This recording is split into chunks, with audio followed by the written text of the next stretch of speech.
That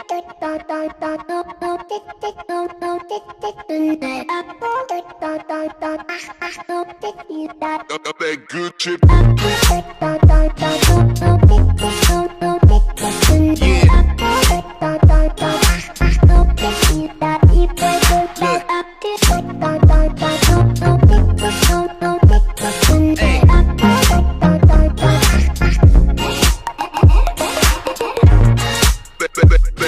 chip. That you spit. That music. That you spit. Today, the BHS Teacher Spotlight shines on Mrs. McLaughlin. First, a few questions about yourself for the students that don't know you yet. Can you tell us a little bit about your family? I'm the youngest of 3 girls. I have a blended family with 5 kids and one more due really soon.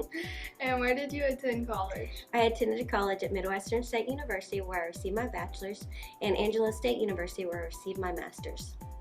How long have you been teaching at BHS? I have been teaching here for 7 years. Now, tell us, Mrs. McLaughlin, what you teach and a little about what is going on in your classroom. I teach Algebra 2 and we are currently working on rational functions. What are some of your biggest challenges for your students in your classroom? The biggest challenges are for students is to solve multi-step problems. What is one thing you hope your students will learn from your classroom? I hope that they are better at having an understanding of mathematical concepts. What is your best memory as a teacher? I don't really have one memory. It is just seeing my students leave my classroom and go off to be successful, and what they do is the most rewarding part. Thank you, Mrs. McLaughlin. Thank you. For this week's training topics, we are here with Mr. Spear and Mrs. Capehart to talk about the Mighty Marching Maroon. Hello from the Mighty Marching Maroon. My name is Mr. Spear. This is Mrs. Capehart. And we're just going to talk to you a little bit about what is going on for the rest of the semester with the band program. The biggest thing coming up that we're about to take part in is the New Orleans trip that we're taking March 8th through March 12th, and we're really excited to take students down to New Orleans. New Orleans is the birthplace of jazz, jazz being one of the great American music contributions to the world, and we're hoping to give the kids a lot of great experiences and memories, and the kids have fundraised and worked really hard for that trip, and we're very excited to offer that to them. So Monday, before we leave for our New Orleans trip, and this is the first time for the mariachi band to actually be playing in front of the student body, so the kids are a little bit nervous, but we're excited for them. We know it's going to be good for them. We're hoping to get probably about 30 or so kids in next year's group. We're adding a beginning mariachi class so that the kids who are in mariachi this year can move on to an advanced class, and then that way we're kind of doubling our numbers and keeping the program going. So really excited about that. What else we got, Ms. Capehart? Yes. Okay. In April, our concert ensemble is going to their UIL concert and sight reading contest. At that contest, they are judged on 2 different categories. First is their concert portion, which are pieces that they've already learned and prepared in class. And then the other portion is sight reading, where they look at a piece of music for the first time. And then based off of how well they read that piece of music, they get a score. Hopefully we're looking for superior ratings, which are like A+. That'd be an awesome thing, but this ensemble has progressed so much in the past year that we've been here, and so we're super excited just to be able to take them and experience this with them. We're also considering starting some new programs. We've been approached by the Wise County String director, and he's talked about the possibility of starting a pipe and drum ensemble. And I guess the pipe is referring to like a bagpipe, so it'd be kind of cool to have that performing at like Celtic festivals and Scottish festivals. I know that Decatur hosts one in the springtime, and so we're hoping to take some kids to that and observe and kind of see if that's something we want to start, and we're trying to see if there are kids who are interested in that. So be looking for information about that pipe and drum ensemble, and since that's a separate entity from the band, that could be something that happens after school. So any students who are interested in doing that would be able to participate. April is National Jazz Month, and we have several jazz band performances coming up in April. We are playing at the UNT Jazz Festival on April 20th, and then we're also taking students to Southeastern Jazz Festival, which is where we both got our degree. Miss Capehart has her Southeastern shirt on. and that's on April 27th. It's a fun time during April. I know the students get really busy, but it's nice to break away and just and express themselves with their jazz outlet. Other than that, what do we have in May?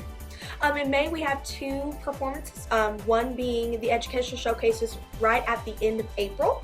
At the Educational Showcase, that'll be here in the Commons and the 2 gyms, the high school. And then in May, the following Thursday on the 2nd, we have our spring concert. So you'll be able to see not only our high school ensembles, including the jazz band, the mariachi ensemble, and our concert bands, but also all of our middle school bands. And so we're super excited to showcase all of that they've been working on this past spring.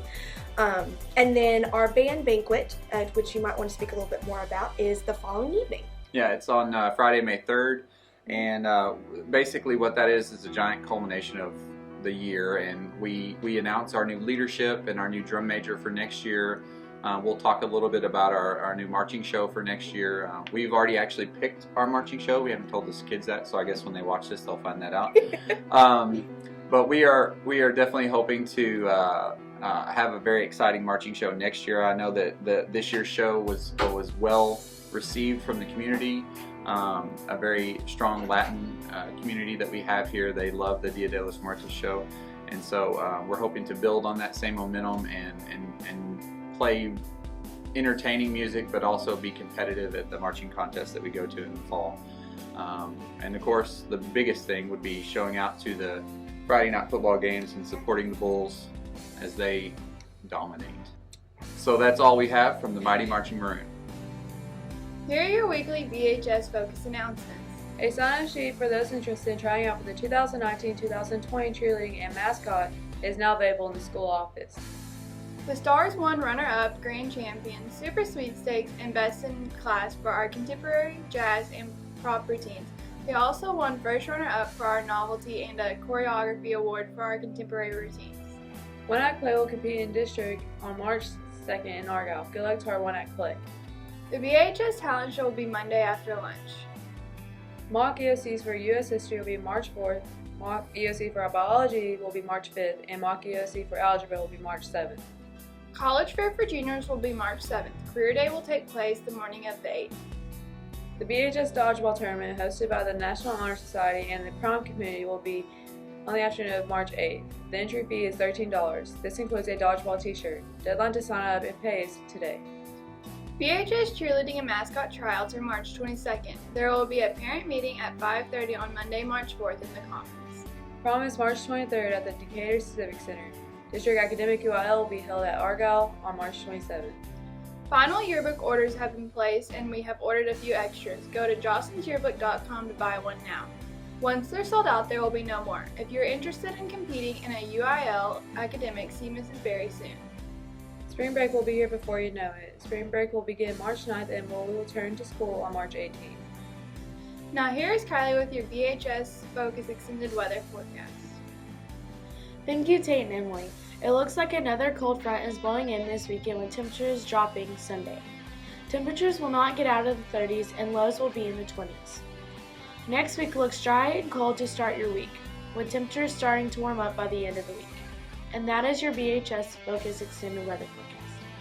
Now here's your VHS Bulls and Sissies Sports Update. Today we have Rigo and Edward with Bulls Soccer, Becca and Leilani with Sissies Soccer, and Coach Taylor and Coach Paul with the Sissies Basketball Wrap-Up. Hi, I'm Becca. And I'm Leilani.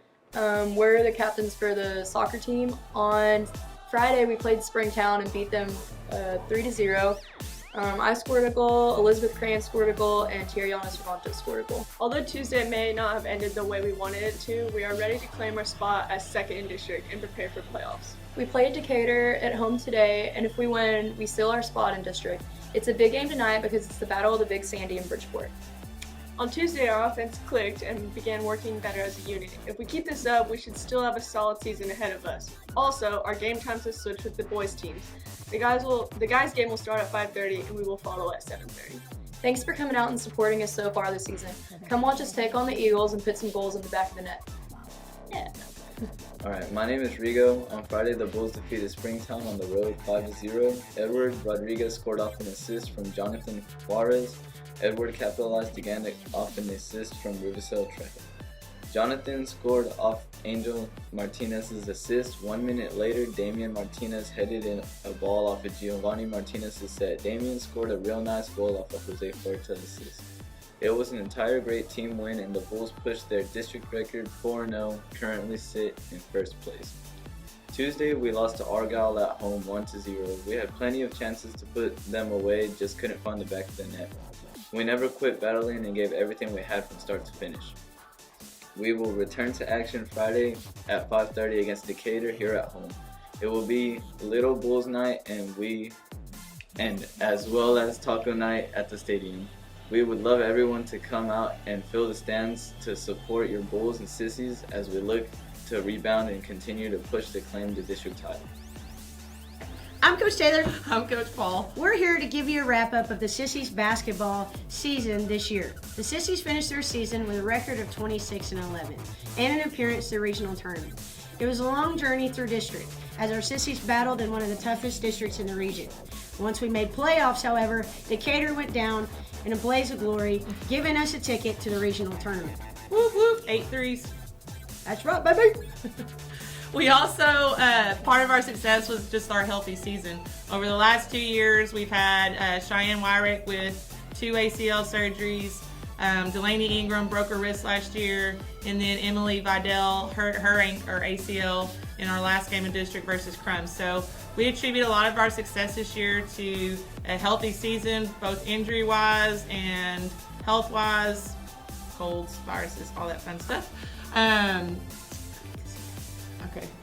Congratulations to our seniors, Delaney Ingram, Cheyenne Wyrick, and Morgan Davidson. You have been phenomenal leaders for our crew for 4 years. We celebrate your 97 wins and 40 losses as varsity players, and thank you for your dedication and commitment to our Sissies basketball program. It's always a great day to be a Sissy, and congratulations to our basketball team. Go Sissies!